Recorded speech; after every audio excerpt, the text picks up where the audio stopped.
Microsoft is planning a massive event for July. Many people have been speculating for weeks now as to when the showcase will take place and exactly what we can expect to see from Xbox. New leaks regarding this event could potentially shed some light on all of this, so let's take a closer look. Welcome everybody and thank you for joining me. So there is a lot of information that has popped up over the last 24 hours and I want to get into it. Many people are excited to finally see gameplay for games like Halo Infinite as well as Hellblade.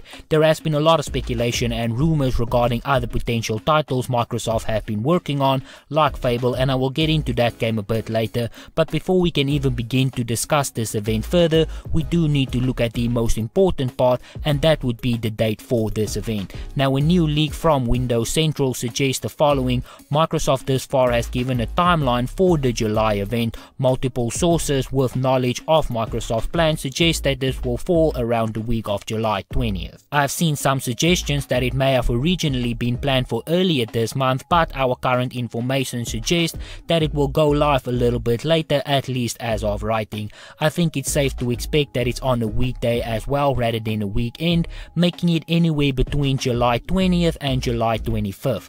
Of course, plans can shift and change, especially given what's going on in the world right now, but that is our best information as of writing.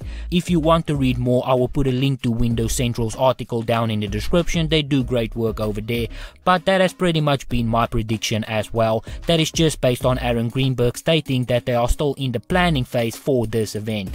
Now, even if these dates has been confirmed, things can still change. In these changing times, today's confirmation becomes tomorrow's cancellation, so we will have to wait and see, but as of right now, it does look like the third week in July is most likely. Now let's move on to Project Lockout or the Xbox Series S. I've made a video a few weeks ago regarding this console. In that video I detailed the existence of this console and exactly what it entails, so I'm not going to go over all of that again.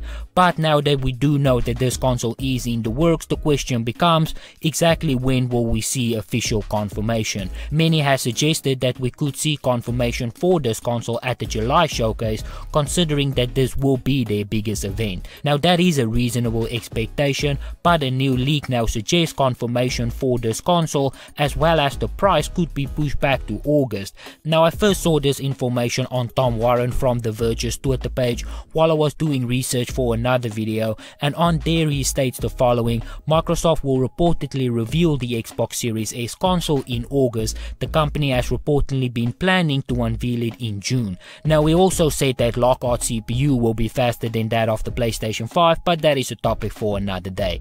As for the reveal of this console, this was further confirmed by Eurogamer. They said earlier this month, VentureBeat's Jeff Grubb reported Microsoft was now saving a big June announcement for August, which is when Eurogamer also understands Xbox Series S will finally be revealed. This prompted a carefully worded response from Greenberg stating that the company has not pushed anything back and that the next big digital show will still be in July. So based on that, it does seem to confirm that the Series S console should have been revealed by now, but that things did not work out that way. That was further elaborated on by Jeff Grubb of VentureBeat. He said Microsoft has been in the planning stages to show Xbox Lockout in the first half of June.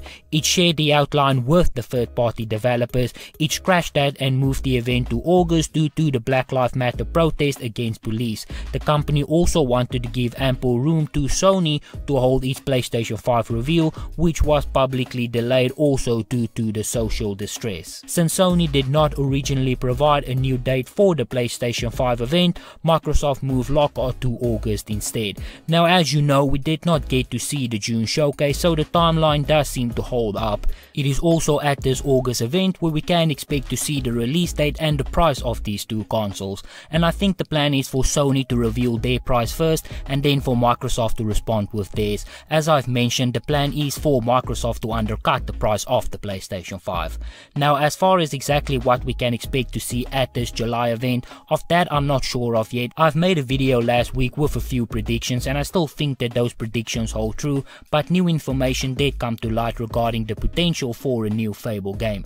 Tom Warren from The Verge tweeted regarding the existence of a new Fable game, "I'm not sure who discovered the @Fable and @PerfectDark placeholders, but a Microsoft employee is following one and the other is registered to a Microsoft email address." Now Aaron Greenberg was quick to respond with, "I know everybody is hungry for news, but sorry to get your hopes up. These accounts has been inactive for years. It's standard practice to secure these handles for our IPs." So he does in fact confirm that these are Microsoft accounts, but that they have been inactive for years now, which does not make a lot of sense considering that these placeholders only popped up in March and in May. Now as I've mentioned, these accounts do belong to Microsoft, that much has been confirmed, but I also believe that a new Fable game is in the works, and hopefully it is just Aaron Greenberg who's trying to detain some of the spoilers. Although when it comes to a new Fable, there was one bit of information that had me a bit concerned, and that was the fact that they were not in fact working on a new Fable game,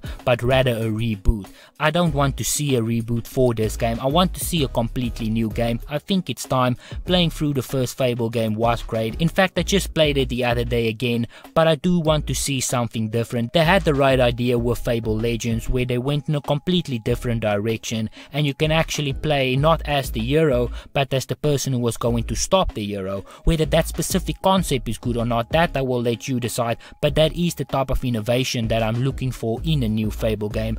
But at this point, I guess we will just have to wait on more information. But for now, this is where I'm going to end it. So if you enjoyed this video, be sure to hit that like button. If you want to see more videos like this, please consider subscribing. As always, please remember to stay safe, wash your hands, don't touch your face, and I hope to see you again soon.